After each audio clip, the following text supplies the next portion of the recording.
Hey y'all, it's Janine, and today I have a new project for you guys. I've been watching Mona over at Craft Clatch do all these resin coasters and other resin projects, and I was really inspired by what she was doing. So over the past couple of months, I've been gathering some supplies from various sources like Amazon and Hobby Lobby and Michael's. Anyway, so I just did some resin coasters and another resin project. And today what I'm going to be showing you is how to do a resin coaster incorporating glass tiles. So I'm going to go ahead and get started and show you how to do it. And if you have any questions, please feel free to leave me some comments down below. And I'm also going to link Mona's YouTube channel in the description box down below. So let's get started. Okay, the supplies that I'm going to be using today for this project, first off, the most important is the Easy Cast resin. You can get it at Hobby Lobby, Michael's, and I've also been successful finding it at Amazon.com. I picked up these decorative glass tiles, pre-cut tiles from Hobby Lobby. There was a number of different color assortments, and there was also a number of different assortments of sizes. So this was the bag that I picked up. You're going to need some stirring sticks. Again, I think I got these from Amazon.com.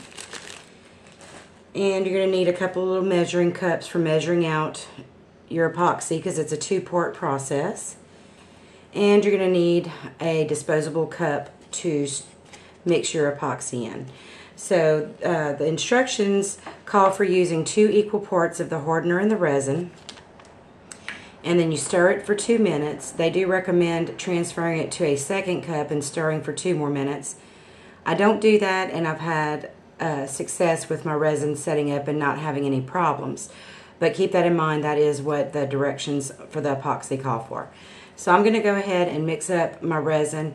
And as you can see here, I've already picked out some colored tiles that I liked, and I arranged them in a pattern in the bottom of my mold. And I did get this mold at Amazon also, and it is a 4-inch mold. It's used for making small cakes, but it works out perfect for coasters, the size and the depth. And I only usually fill it about half full for making coasters, depending on what I'm trying to cast in the resin. If it's a product that's thicker, then you may have to make a thicker coaster. But for this project, I'm only going to need to mix 1 ounce each of the hardener and the resin, so 2 ounces total of resin to make the coaster that I want to make today. So I'm going to go ahead and mix up my resin and come back and show you when I pour it. Okay, now we've given our resin a couple of minutes to set, and a lot of the air bubbles are coming to the surface.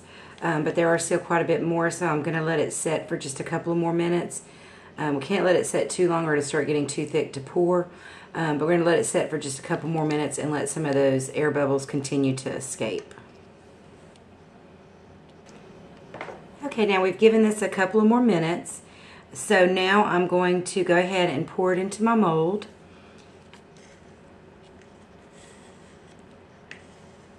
I'll go ahead and remove my stick. And just pour slowly. Now these little glass tiles are fairly heavy, so I'm not really concerned about them shifting or moving around or floating up. But if you had smaller objects or lighter objects, you would need to be careful about pouring so that you didn't move your objects around.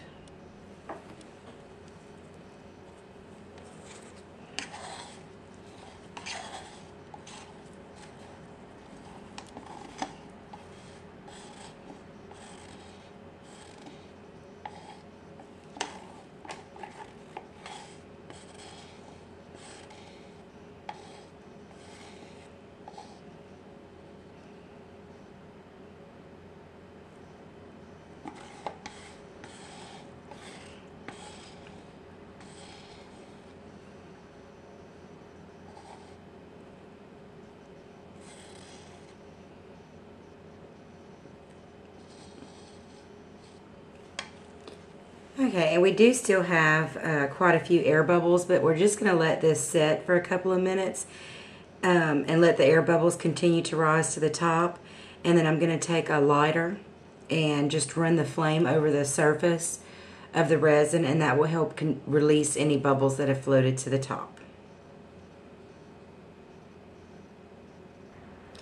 And you see what I'm doing here is just taking that same stick that I used to stir to kind of shift and move my little glass tiles around, because I just had a thought that it would be a really cool look to line the outside rim of the coaster with these tiles. So I'm going ahead and moving these tiles in a little bit to make room for that. And you see it's easy enough to do with your little stir stick. And so I'm going to go ahead and start getting out some of those light aqua colored tiles. And I'm just going to start placing them around the perimeter of my coaster.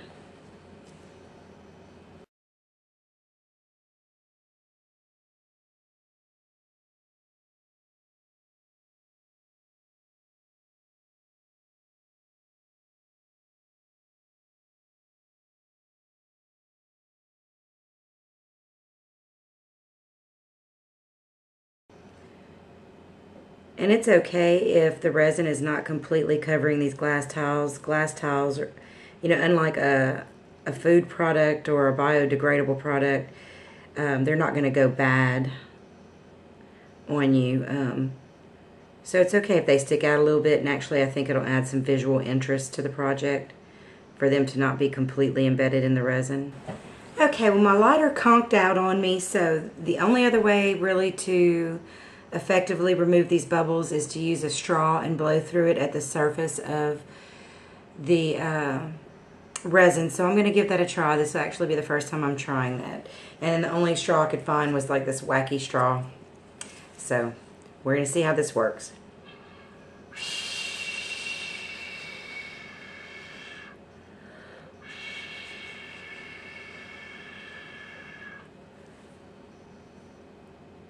It's actually working fairly well for the big bubbles, but not so much for the tinier ones. So I'm going to let some of those bubbles continue to surface and then continue to try and remove them. And I'm going to let this set overnight, and we'll come back tomorrow and show you the uncasting. Okay, we're back, and I've let this cure overnight, and so now we're ready to unmold it and see what it looks like. And you can see with these silicone molds, the unmolding is very, very easy. And that's what we've ended up with, and I think it turned out really good. Made this for my mom, and I think she's really going to enjoy it. And after I let it harden just a little bit longer, I'm going to come back and show you how I finish it up. Because I do like to do one more step to make it as usable as possible as a coaster. But I think those glass tiles just look fantastic embedded in the resin. Okay, we're back, ready to finish the last step to make this coaster as coastery as possible. I just purchased a big roll of cork from Amazon.com, and I just unroll a little bit of it and just take a pen and trace around the coaster as close to it as possible.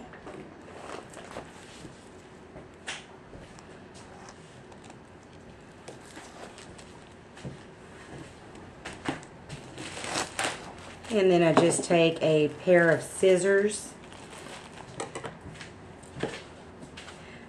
And then I just take a pair of scissors and cut it out. And try to cut it out as neatly as possible. It doesn't have to be perfect. Anyway, then I just take some E6000 and I make sure I go around the edge of the coaster really well, and then just squirt some more in the middle. And it does dry clear, so that helps, especially when you can see through a design like we can see through this one. And one of the things I found out the hard way was when gluing it down, it's better if you glue it down where the curl is facing the coaster. If you try to glue it down like this, it's a lot harder to push it down and hold it in place until it dries, so it's easier to glue it down facing this way. Anyway, I'm going to go ahead and do that, and when I get done, I'm going to come back and show you the finished product. Okay, now that the cork on the bottom of this one, the glue has dried completely, and you can see the cork from this side of the coaster, but as I was telling you, that E6000 dries completely clear, so you don't see any glue whatsoever. You just see the cork, which I like the effect of that on this particular coaster. But if you cut your cork just a little bit too big and you have a little bit of an overhang on the side, that's really easy to fix. You just take some scissors and you just go around it and trim even with the coaster, and it works beautifully, and you end up with a nice, beautiful finished product. Well, I really hope you enjoyed this resin coaster project. The only downside that I can see with the resin, working with casting resin, is that it does take time and there's a lot of waiting involved. The actual mechanics of it and making of the coasters or any other resin project doesn't take that long at all. It just takes minutes.